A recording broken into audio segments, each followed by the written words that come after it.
یعنی ویسے تو عرفاء یقیناً ہر زمانے میں موجود رہتے ہیں، لیکن ان کے کلام میں آپ کو جو معرفت ملتی ہے وہ شاید آپ کو ان کے بعد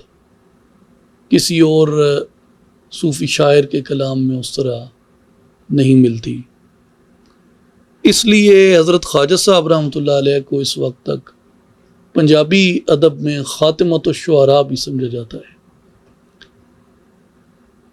خواجہ صاحب کے کلام میں بعض ایسی دلچسپ اور انوکھی چیزیں ہیں، بندہ حیران ہو جاتا ہے۔ مثلاً جہاں ان کی کافیوں کا جو ان کا دیوان ہے، ان کی نعتیہ کافی ہے بڑی مشہور،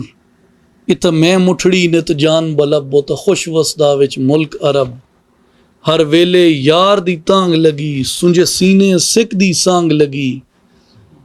دکھی دلڑی دے ہتھ تانگ لگی تھے مل مل سول سمولے سب، تتی تھی جوگن چودھار پھراں ہند سندھ پنجاب تے ماڑ پھراں، سنج بار تے شہر بازار پھراں متیں یار ملم کئی سانگ سبب۔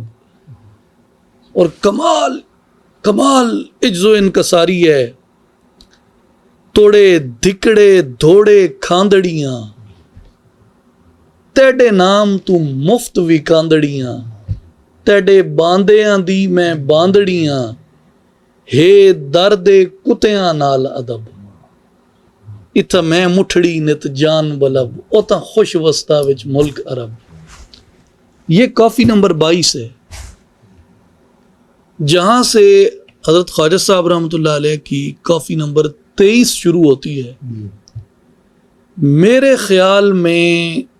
سرائکی ادب میں وہ اپنی مثال آپ ایک کافی ہے، لاجواب ہے، یعنی اسے آپ کہہ سکتے ہیں کہ وہ جامع العلوم ہے، ہر علم اس میں خواجہ صاحب نے بیان کیا ہے، اور اس کا کمال میں دیکھ کے حیران ہوتا ہوں۔ یعنی اصل تو سرائکی میں ہے، لیکن اس کے بعض اشعار ایسے ہیں جو اردو کے معیار پہ پورے اترتے ہیں۔ اچھا، اس سے بھی بڑھ کے اب ہے تو سرائکی میں،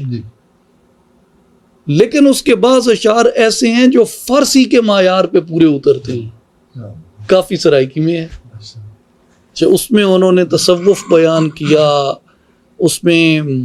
فلسفہ اور کلام کو انہوں نے بیان کیا ہے، حدیث مبارکہ کو انہوں نے بیان کیا ہے، قرآن پاک کو، تفسیر کو، تاویل کو، فقہ کو، اور ایسی ایسی اصطلاحات انہوں نے بیان کی ہیں جو صرف مدرس علماء جانتے ہیں۔ مثلا میں اس کے کچھ اشعار پیش کرتا ہوں۔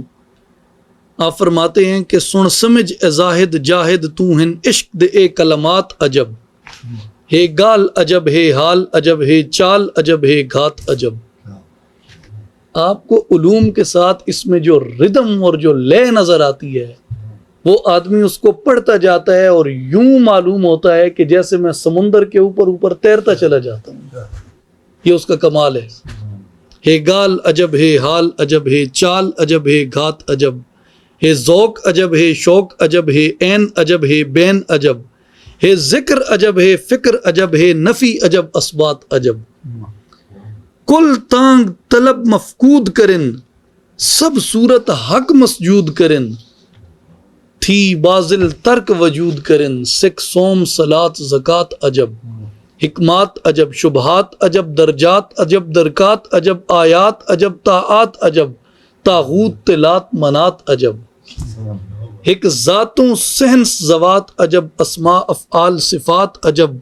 خوش خضر دے فلسفیات عجب ظلمات تیاب حیات عجب، ٹھپ فقہ اصول عقائد نو رکھ ملت ابن العربی دی، اے دلڑی غیروں پاک تیری مصباح عجب مشکات عجب، حرکات عجب سکنات عجب اشغال عجب اوقات عجب اوراد عجب دعوات عجب ساعات عجب ڈی رات عجب، لا یدرکہ الابصار عجب لا یحجبہ الاشکال عجب۔ سبحان اللہ سبحان اللہ، لا یدرکہ الابصار عجب لا یحجبہ الاشکال عجب، ہے بحر عجب ہے لہر عجب، ہے نہر عجب قطرات عجب، آفات عجب خدشات عجب، صدمات عجب حسرات عجب، وہ جذبۃ من جذبات عجب، راحات عجب لذات عجب، ناسوت عجب ملکوت عجب، جبروت عجب لاہوت عجب، تلبیس عجب تانیس عجب، تقدیس عجب سطوات عجب، اوہام عجب ابہام عجب، اعلام عجب الہام عجب، حمزات عجب خطرات عجب، لمحات عجب شطحات عجب۔ ان اگر جو بیان اس میں صرف جو اصطلاحات بیان ہو رہی ہیں، یعنی معانی کو چھوڑیں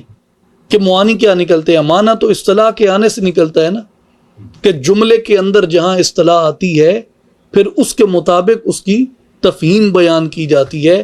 جملے کی، مصرے کی یا شعر کی ساری تفہیم کو چھوڑیں، صرف ان میں بیان کی گئی اصطلاحات کو بیان کریں کہ کیوں آئی ہیں یہ اور ان کا معنی کیا ہے، اصطلاحات کا صرف معنی اصطلاح کا، تو یہ پوری ایک کتاب بنتی ہے اس ایک کافی میں۔ اتنی اصطلاحات، عجب اصطلاحات خواجہ صاحب نے بیان فرمائی ہیں۔ ہے قرب عجب ہے بعد عجب ہے وصل عجب ہے فصل عجب، ہے قہر عجب تے عقاب عجب، ہے لطف نجات ثبات عجب،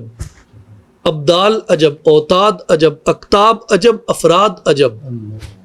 تحقیق عجب تصدیق عجب، تقدیل عدول ثقات عجب، ہے قلب عجب ہے سر عجب، ہے نفس عجب ہے روح عجب، ہے حرم عجب احرام عجب، حجاج عجب عرفات عجب۔ یہ حج باطن کی بات ہو رہی ہے۔ جبریل عجب،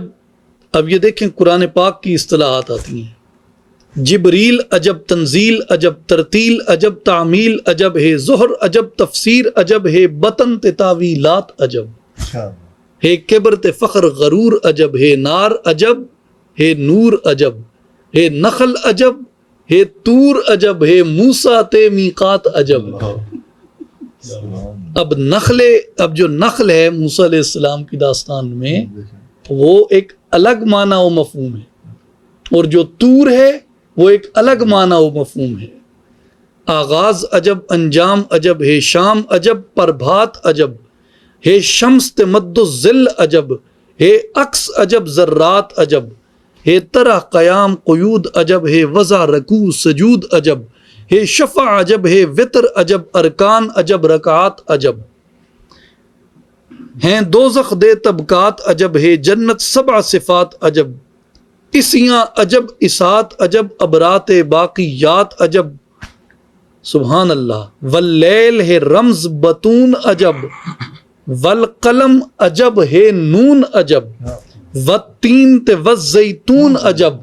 والشمس تے والصافات عجب، من این الی اینست عجب، اسرار و رموز نکات عجب، گھر بار ڈسے بربار اساں، گئے وسر سبے کم کار اساں، لاچار تے زار نزار اساں، وہ ڈتڑی برہوں برات عجب، نفقات عجب صدقات عجب، خیرات عجب حسنات عجب، ہے دنیا اصل احاد عجب، ہے دین الوف معات عجب، ایک پاسوں ناز نواز عجب، بے پاسوں عجز و نیاز عجب، ایک پاسوں ناز ہراں جا کے سر برارت، نیاز ہم پائے کم ندارت، ایک پاسوں ناز نواز عجب، بے پاسوں عجز نیاز عجب، ہے سوز عجب ہے ساز عجب، ہے گھنڈ عجب ہے جھات عجب، و عالم حسن آباد عجب، وچ سونے ادیب داد عجب، لٹی دلڑی دی فریاد عجب، مٹھی اکھیاں دی برسات عجب، ہر آن احد ڈوں دھیان دھرو، ہے بے شک دین ایمان ایہو، دل نال فرید دا واز سنو، 100 بات دیے ایک بات عجب۔ میں کہتا ہوں کہ سرائیکی زبان میں اس کا نعم البدل آپ کے پاس نہیں ہے۔ جامع العلوم کافی ہے یہ حضرت خواجہ صاحب رحمۃ اللہ علیہ سبحان اللہ. جو معنی بیان کرتے ہیں اور جس اسلوب میں اس کو لے کے چلے ہیں اور جو اس کو پڑھ کے بندے کے اوپر ایک بے خودی کی کیفیت طاری ہوتی ہے، وہ تو بالکل ایک نیا جہان ہے جس کے اندر یہ لے جاتے ہیں. اس لیے جو یہ کلام ہے، یہ اصطلاحات ہیں، یہ صرف علمی ادبی کام نہیں ہے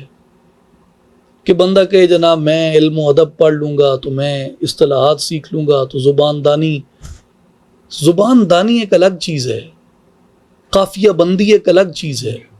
ردیف دانی ایک الگ چیز ہے.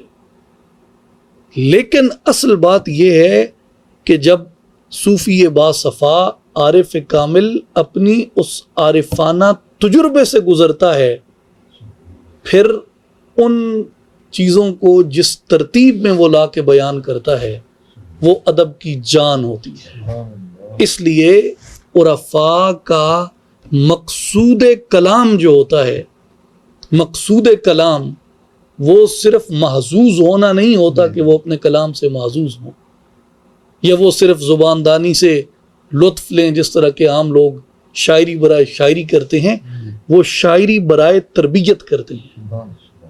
اس لیے یہ جتنی بھی اصطلاحات حضرت نے بیان فرمائی ہیں، ان کا مقصود یہ ہے کہ سالک ان کے اندر غور کرے. اب اسی سے اگلی جو کافی ہے، یعنی کافی نمبر 24 جو ہے، اس میں آپ نے یہی بات جو میں ابھی کہہ رہا ہوں، یہی بات حضرت نے بیان فرمائی ہے. مثلاً آپ فرماتے ہیں قسم خدا دی قسم نبی دی، عشق ہے چیز لذیذ عجیب، نفسی خلت ہے توڑے غالب، نفسی خلت ہے توڑے غالب، پر مایوس نہ تھی میں طالب. یہ اس بات کی میرے دعوے کی دلیل ہے کہ صوفیاء کا جو کلام ہے وہ صرف محظوظ ہونے کے لیے نہیں ہے، وہ تربیت حاصل کرنے کے لیے ہے. اس لیے صوفیاء کا کلام کسی شیخ کامل کی صحبت میں سیکھا جاتا ہے، بھلے آپ کو تمام اصطلاحات کا وہ معنی آتا ہو جو کتابوں میں بیان کیا گیا ہے. جو شیخ کامل ہے وہ آپ کو اس کا پریکٹیکل بتاتا ہے.